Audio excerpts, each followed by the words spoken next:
আসসালামু আলাইকুম পঞ্চম শ্রেণীর শিক্ষার্থীবৃন্দ। আজকের এই ভিডিওতে আমরা প্রাথমিক বিজ্ঞান বইয়ের ৪র্থ অধ্যায়ের ৩৯ নং পৃষ্ঠার অনুশীলনী সমাধান নিয়ে এসেছি। প্রথমে সঠিক উত্তর। তো প্রথম সঠিক উত্তর হচ্ছে বয়ঃসন্ধিকালে সাধারণত কোন সময় হতে শুরু হয়? এর উত্তর হচ্ছে কৈশোর। ২ নম্বর, বয়ঃসন্ধিকালে মেয়েদের মধ্যে নিচের কোন পরিবর্তনটি লক্ষ্য করা যায়? এর উত্তর হচ্ছে শরীর কিছুটা ভারী হয়। এরপরে প্রশ্ন, বয়ঃসন্ধিকালে পরিষ্কার পরিচ্ছন্ন থাকা জরুরি কারণ এতে শরীর রোগমুক্ত থাকে। এরপরে শুদ্ধ অশুদ্ধ নির্বাচন করি।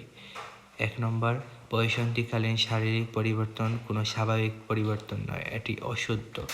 এরপরেরটা, সাধারণত ছেলেদের বয়ঃসন্ধিকাল ৯ থেকে ১৫ বছর, এটি শুদ্ধ। এরপরের বাক্য হচ্ছে বাবা মা অথবা বাসার বড়দের সাথে বয়ঃসন্ধিকালীন পরিবর্তন নিয়ে আলোচনা প্রয়োজন নেই, এটি অশুদ্ধ। এরপরের বাক্য, বয়ঃসন্ধিকালীন পরিবর্তনগুলো সকলের একই সময়ে বা একইভাবে হয় না, এটি শুদ্ধ। এরপর রয়েছে সংক্ষিপ্ত প্রশ্ন। প্রথম প্রশ্ন, বয়ঃসন্ধিকালে শরীর ও মন সুস্থ রাখার উপায়গুলো কি কি? উত্তর হচ্ছে বয়ঃসন্ধিকালে শরীর ও মন সুস্থ রাখার উপায়গুলো হলো সুষম খাদ্য, নিয়মিত ব্যায়াম, পর্যাপ্ত ঘুম ও বিশ্রাম করা, পরিচ্ছন্নতা ও স্বাস্থ্যকর খাদ্যাভ্যাস, আবেগ শেয়ার করা। ২ নম্বর, ছেলেদের মধ্যে বয়ঃসন্ধিকালে যেসব পরিবর্তন দেখা দেয় সেগুলো লেখো। উত্তর হচ্ছে ছেলেদের মধ্যে বয়ঃসন্ধিকালে যেসব পরিবর্তন দেখা দেয় সেগুলো হলো গলার স্বর মোটা হয়, দাড়ি গজায়, কাঁধ চওড়া হয়, উচ্চতা বৃদ্ধি পায়। এরপরে রয়েছে বর্ণনামূলক প্রশ্ন। প্রথম প্রশ্ন, বয়ঃসন্ধিকালীন পরিবর্তন একজন শিশুর বড় হয়ে ওঠার স্বাভাবিক প্রক্রিয়া ব্যাখ্যা করো। এর উত্তর হচ্ছে বয়ঃসন্ধিকালীন পরিবর্তন একজন শিশুর বড় হয়ে ওঠার স্বাভাবিক প্রক্রিয়া, কারণ এই সময় শিশুর শরীর ও মন ধীরে ধীরে এমন সব পরিবর্তন ঘটে যা তাকে প্রাপ্তবয়স্ক জীবনের জন্য প্রস্তুত করে।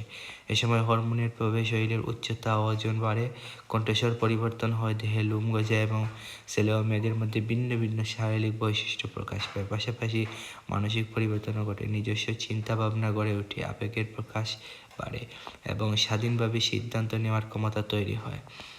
এসব পরিবর্তন কোনো রাগ বা অস্বাভাবিকতা নয়, বরং প্রকৃতির নিয়ম অনুযায়ী শিশুর ধীরে ধীরে প্রাপ্তবয়স্ক হয়ে ওঠার স্বাভাবিক ও অপরিহার্য প্রক্রিয়া। এরপরে প্রশ্ন, বয়ঃসন্ধিকালে সুষম ও পুষ্টি সমৃদ্ধ খাদ্য গ্রহণ গুরুত্বপূর্ণ কেন? এর উত্তর হচ্ছে বয়ঃসন্ধিকালে শরীরের দ্রুত বৃদ্ধি ও বিকাশ ঘটে, তাই বেশি পুষ্টির প্রয়োজন হয়। সুষম খাদ্য শরীরের উচ্চতা, ওজন ও হাড়ের সঠিক গঠনে সাহায্য করে। এ সময় পর্যাপ্ত পুষ্টি শক্তি যোগায় এবং ক্লান্তি দূর করে। পুষ্টি সমৃদ্ধ খাবার রোগ প্রতিরোধে ক্ষমতা বাড়ায়, এটি শারীরিক ও মানসিক সুস্থতা বজায় রাখতে গুরুত্বপূর্ণ ভূমিকা রাখে।